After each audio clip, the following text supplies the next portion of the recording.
You're someone with a vision for your practice, for your side hustle, and for your personal journey. But when it comes to establishing your path on how to get to where you want to be with your practice, things get a little messy. You're also someone who'd prefer to go in person instead of to groups and listening to everyone else's story. To me, it sounds like you could benefit from one-on-one consulting with our experienced practice of the practice consultants. From $5.95 a month and up, you can work with a consultant that will give you more direction and practical tried and tested tips matched to you and your goals. For more information, visit practiceofthepractice.com/apply. Again, that's practiceofthepractice.com/apply.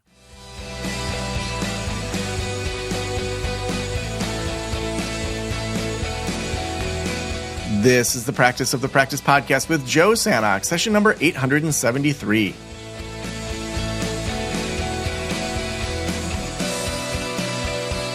I'm Joe Sanok, your host, and welcome to the Practice of the Practice podcast. I am so excited that you're here with me today. We, over the last month and a half or so, have been covering specialties, really diving into the clinical side of the work that we do, sort of these like mini master classes on a number of just different things that folks in my audience are doing. And it's been awesome. So in the last episode, we talked with Beth about grief and pet loss.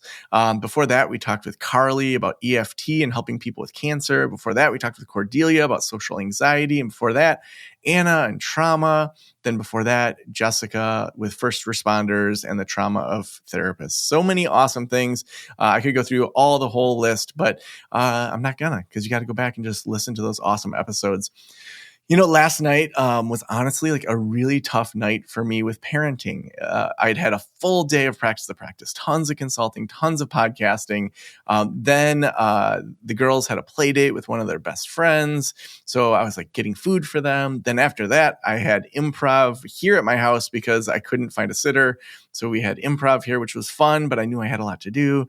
And then by the time it was bedtime, my 8-year-old was having the hardest time falling asleep. It was like 10:30 by the time she fell asleep, all because some kid at school had told her some urban legend about dead people in the high school next door, like roaming the hallways. And she just was like so scared. And I was at my wit's end as a parent. And that's why I'm excited to have Dr. Sarah Bren with me today to help me as a parent. But also we're going to be talking all about the clinical side of what Sarah does. Dr. Sarah Bren is a licensed clinical psychologist and mom of 2 whose passion is helping parents find their inner confidence and raise healthy, resilient kids. Dr. Sarah is the host of the podcast Securely Attached and the co-founder of Upshur Bren Psychology Group in New York, where she treats parents, children, and families. Sarah, welcome to the Practice of the Practice podcast. Thank you. So happy to be here.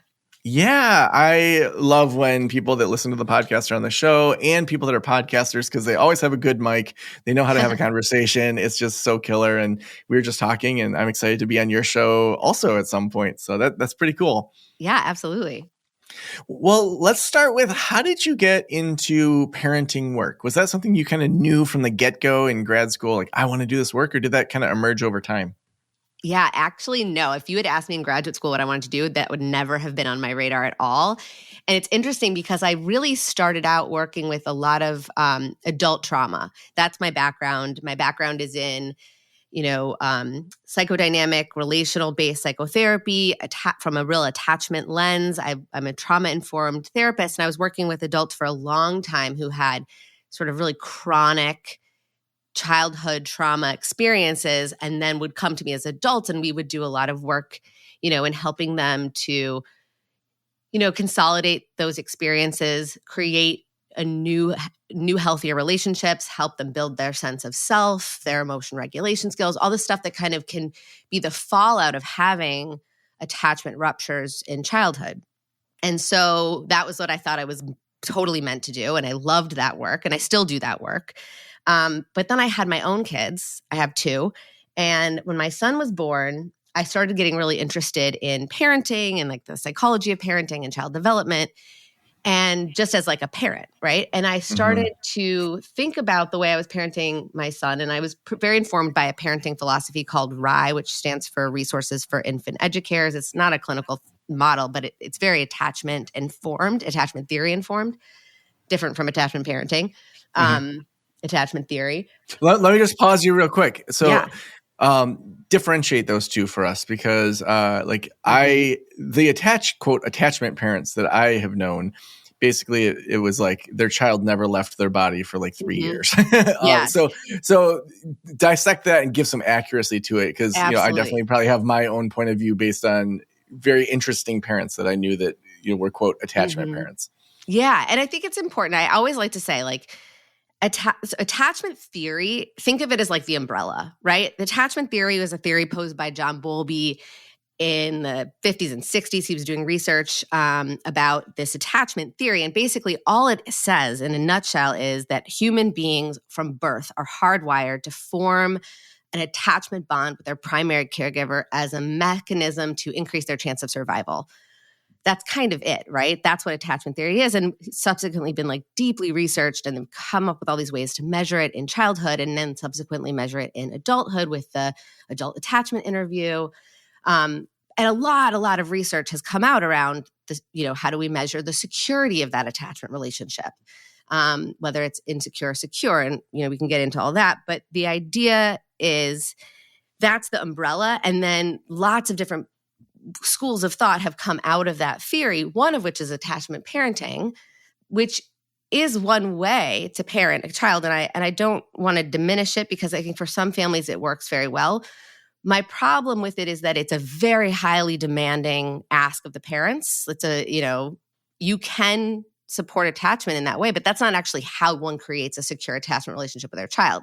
There's like many ways to create a secure attachment relationship with your child, specifically through like accurate attunement, meeting their needs for closeness and feeling seen and soothed and safe most of the time, not all the time. And so attachment parenting is one very specific way, and not all people, that does not work for all families. And so I feel like it's super important to help people understand that you do not have to do attachment parenting to develop a secure attachment relationship with your child. There's so many wonderful ways to do that. Which is why I want to make that distinction. And I often have to, because I think people do conflate the two sometimes inadvertently. They just don't understand that there's a distinction. Yeah, that's super helpful. Now, so you start going into parenting as more specialty. What were some of the trainings, books, mindsets, things that really helped you feel confident in getting into that niche? Yeah, so it was interesting. So again, like I was learning about this parenting philosophy. I was learning about parenting strategies, and I was starting to see overlap, right? In the work that I was doing with my patients who had trauma as children, and the way that I was kind of how that informed my parenting towards my son, and specifically in the sense that I was like, when I'm working with an adult who has this trauma background, I'm trying to help them understand their internal sense of self. I'm trying to reflect their experience back to them more accurately. That's that attunement, right? That we were just talking about it with how you create that secure attachment, trying to become this sort of new attachment figure in a way, not, in the bounds of the therapeutic relationship, but this good object that then becomes internalized by that person who then uses that as part of their new sense of self that's more consolidated and healthy. And so when I'm parenting my child and they're having a big feeling, I want to reflect that feeling back to them with accuracy, with empathy. I don't want to necessarily solve the problem for them immediately. I want them to be able to tolerate uncomfortable feelings and learn to regulate their emotions through that co-regulation.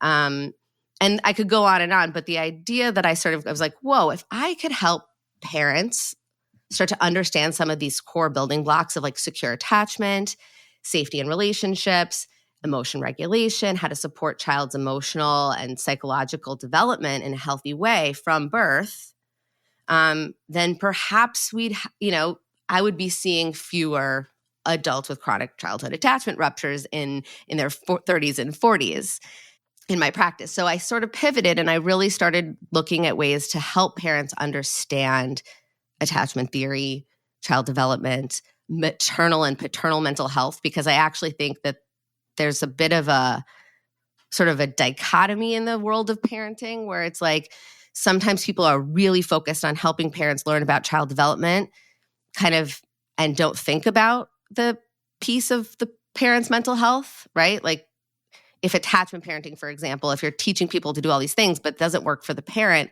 and then the parent is feeling like they're failing and it's affecting their ability to like show up confidently, then that's not a good alignment for that family. And so it's like that, looking at that space between where that the sort of, if you think of like a Venn diagram, like what's in the middle, child healthy development and parental mental health, and where those two things can live together, where they overlap, that's what I'm trying to get parents to kind of, that's the space I want to work in.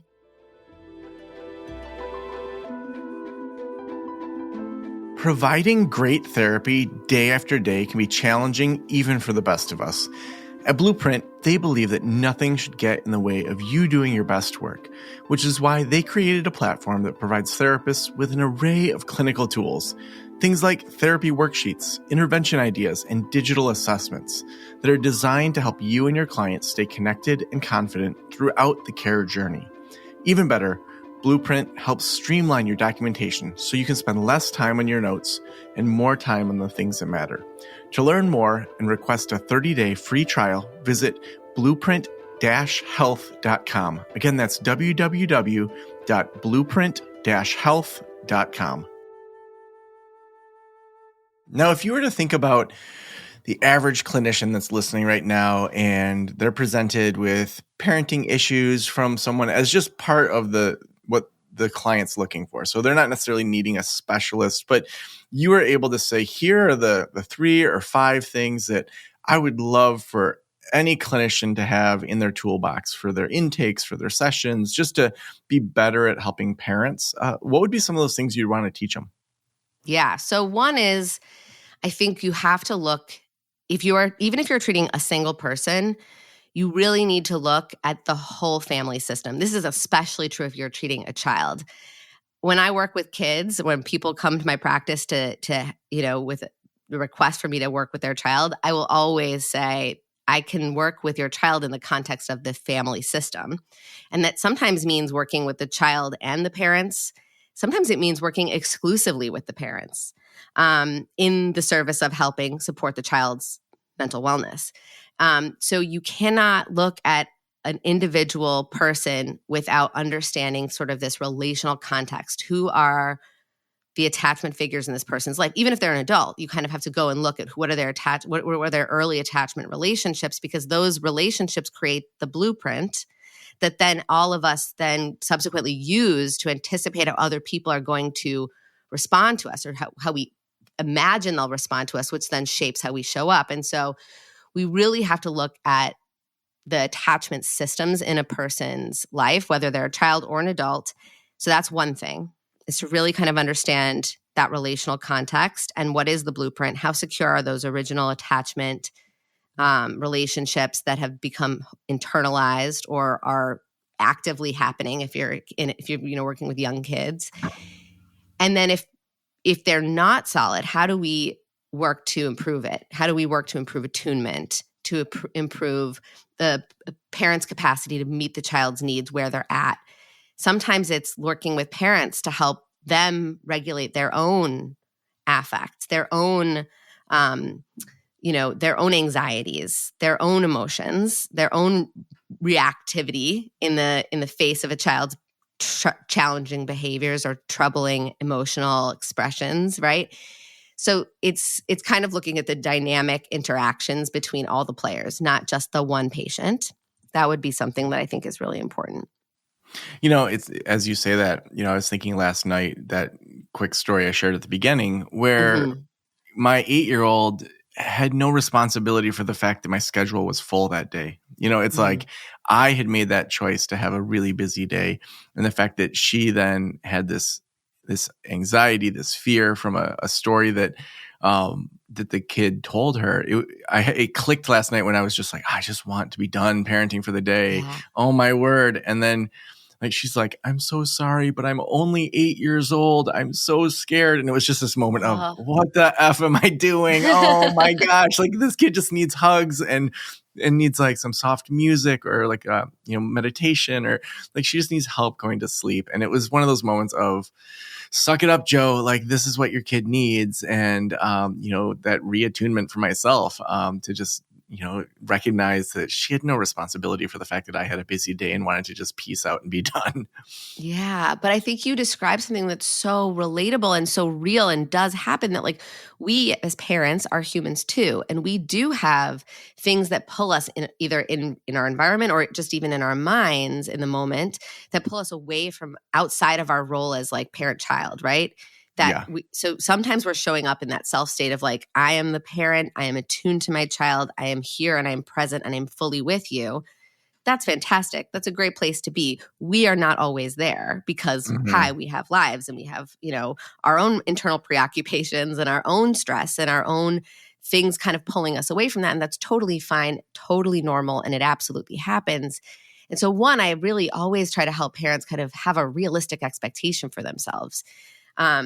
I was working with a mom yesterday who was like, I screamed at my child and I feel like the absolute worst mom. I am a bad mom, right? I didn't do the thing I'm supposed to do, which is not yell at her. And I was like, you're not a bad mom. Like, you are a human who lost it. And that's not a problem, right? We can repair that. We can repair that with our child. And we can demonstrate what appropriate repair looks like so our kids Yeah. don't become conflict avoiders. Exactly. And I was actually trying to help this mom realize, like, one, give yourself some grace because you're tired and you lost it because you're a human. And now you have this really wonderful opportunity actually to repair with your child. And I always say, like, the best and most healthy and most intimate relationships have rupture followed by repair. The relationships that have no rupture are nice, but they're usually pretty superficial. They're usually like, reserved for like a nice acquaintance. Really, really intimate relationships do have rupture because there's closeness. We are going to miss a tune. We're going to hurt one another. We're going to miss the mark. We're going to be human and lose our own cool. And going back and repairing is actually what makes relationships healthier, more intimate. There's deeper trust, a better sense of knowing one another and feeling seen by one another. When you can say, hey, I yelled earlier. I think that might have scared you when I did that. I'm really sorry. I lost it. And I'll work on that. But I just want you to know I love you. And I saw that didn't feel good. And I'm sorry. Yeah. That's It profound. reminds me of a metaphor I often bring up on the show. And that's, I forget which book it was in.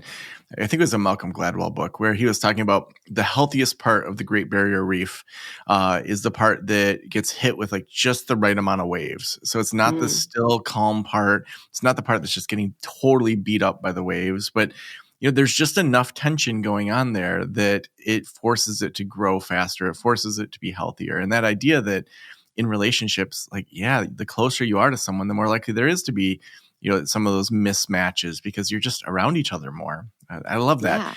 Yeah. Now, you're a mom. Sometimes when we do this kind of work, it's really easy to apply it in our lives. And sometimes it's really hard. It's like being a Gottman level 2 therapist. I've gone through that. I know that knowledge. My ex-partner, my ex-wife, like did not want to go through a lot of that stuff or apply it. And so that was very difficult for me to know all this stuff. And then it's like, oh, I just want to use it. As a person that's, an expert in parenting and doing this all day long and then gets to also apply it to your own life, I would love to just hear, what does that look like as a parent at home? Like, what do you have as kind of core ideas, core things that you work on? When do you just let yourself kind of let your guard down? Like any of that? Yeah. Yeah. And first of all, I think it's super important. And I actually, it's interesting because like as a therapist, we are very mindful of self-disclosure in our work. And when I'm doing parenting support, I find I self-disclose intentionally and mindfully a lot more as a therapeutic tool because I think it's very important for parents when they're interacting with a parenting support person who is a parent to know that we're humans and I might be teaching strategies that in theory are optimal, but are absolutely impossible to do at all times, all the time, right? We're just never going to, and we're not supposed to. I think it's very important. So Winnicott has this phrase called the good enough parent. And I think it's very important that we remember that the misattunements and rupture and repair are important. And they're actually part of creating a healthy relationship with another person. And the good enough parent is the optimal goal, right? That's optimal. Perfect parenting, not possible and not optimal. It doesn't create a healthy relationship if it were to be possible, which it's not. So that's one thing, first of all, it's sort of a caveat is to say, like, I don't want to be a perfect parent. I don't expect myself to be a perfect parent. I definitely lose it with my kids. I definitely miss a tune to my kids. I definitely have days where my stuff comes in and it just gets in the way of my parenting. But as a general principle, when I do lose it with my kids, repair is like my number one priority. And there's lots of different ways to repair, but it usually starts with kind of your own regulation, your own mindful awareness that something has happened. You've got to cool yourself down. You've got to fill yourself up, and then you go and repair. Another thing as a sort of core value that kind of guides my parenting is really seeing my children as whole people from the day they were born. They're not my empty vessel to fill or my raw clay to sculpt, that they're already who they are. And my job is not to be like the creator or the person who makes the child, but I am a curious observer. I'm there to be taught by them, to help them show me who they are, and to create an environment where they're able to do that in a way that feels good to them. And so using that parent-child relationship, using that safety, that relational safety is like prime for me. That guides Now, how a do lot you of what find I that do. balance? Like, I totally agree. My kids and anyone is whole how they are. And how do you, like, for example, my kids have needed tutoring around reading. Like, how do you find that balance between, like, okay, I want to push them to have adulthood be easier. Kids obviously need to know how to read, and we want them to try to be somewhere around grade level, but there's all sorts of things that are all over the map, especially post-COVID. Like, how do you find that balance between there's practical needs that maybe they need to, like, things they need to learn, things they need to get better at, and also see them as whole? Are there any mindsets or ways you think through that? Yeah, I think importantly is separating knowledge acquisition and like our role as teachers sometimes versus, our role as like this sort of container for our child. And this, like, our job as parents, if my kid needs support in like learning a skill, I can teach them that skill, or I can get them support in learning that skill. That's not changing who they are as a person. That's just supporting growth and development, right? That's scaffolding. If my child has, a learning disability and I refuse to accept that, and I expect that their abilities need to be at a certain level and they're not, and I have a hard time sort of seeing my child for who they are and where they're at, even if they don't have a learning disability, like even if it's just like skill acquisition, it's like having developmentally appropriate expectations for a kid and saying like, I can help support you to stretch past that place you're at now, but only to that sort of zone of proximal development, right? I don't want to push you. I don't want to hold this bar up so high past where you can go right now, because that's what I want for you. I also think it comes out in terms of like, well, how do we support learning and how do we support growth and development? Perhaps it's not quite like, I think sometimes parents think, well, I want my kid to achieve this thing, and that is how they'll learn. I kind of think of it as like, how do I support learning? But my child's got to do the learning, right? How do I create an environment that's optimal for their learning, where they're feeling safe and regulated? Because we can't really learn if our prefrontal cortex isn't engaged, right? The part of our brain that kind of is on when we're feeling safe, connected, regulated. When we're feeling anxious, when we're feeling overwhelmed, when we're kind of outside of that space of like, we can push ourselves outside of our comfort zone, but if we're so far out past our comfort zone, we're kind of in a place where learning really can't take place, because that kind of hijacks the prefrontal cortex.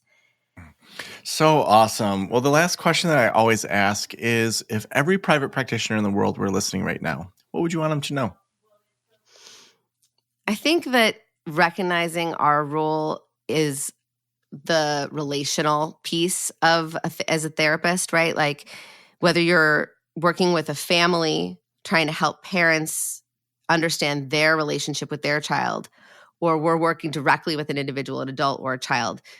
The relationship is a tool to help people kind of gain awareness and reflect on, how do I show up in different relationships, and how do I use that information to either modify or enhance or continue things that are healthy, and use that as like kind of like a real tool in the work. So awesome. Well, if people want to connect with you, if they want to listen to your podcast, where's the best place to send them? So my podcast is called Securely Attached because it's a lot about attachment theory and parenting and child development and parental mental health. So you can find that wherever you stream podcasts. My website's drsarahbren.com. And if you're interested in looking into clinical work, I have a group practice called Upshur Bren Psychology Group, and that website is upshurbren.com.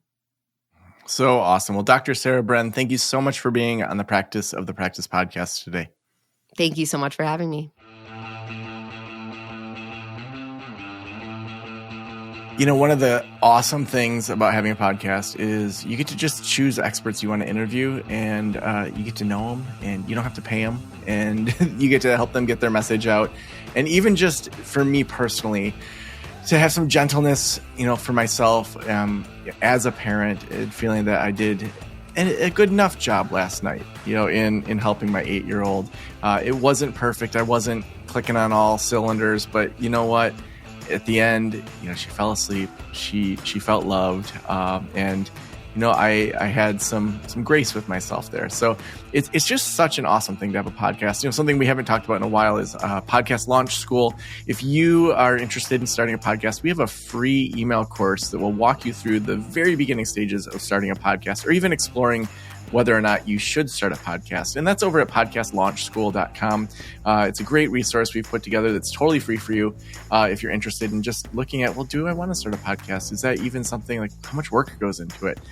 Also, we couldn't do this without our amazing sponsors. Blueprint's our sponsor for today's episode, and Blueprint has therapy worksheets, intervention ideas, digital assessments. I mean, they really try to help you streamline your documentation so you spend less time on your notes and more time on the things that really matter. And you can try them out totally for free over at blueprint-health.com. Again, that's blueprint-health.com. Thank you so much for letting me into your ears and into your brain. Have an amazing day. I'll talk to you soon. Special thanks to the band Silence is Sexy for that intro music, and this podcast is designed to provide accurate and authoritative information in regard to the subject matter covered. It is given with the understanding that neither the host, the producers, the publishers, or guests are rendering legal, accounting, clinical, or other professional information. If you want a professional, you should find one.